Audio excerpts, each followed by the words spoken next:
May buntag sa tanan. Hi guys! Time check! It's 9 in the morning. Kataas mag-energy. So guys, naaday may napalit ba nga tubig sa lubi?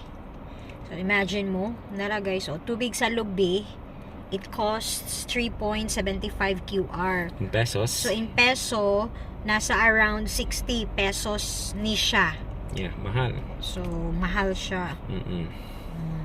So unsa may realization nimo ana ni?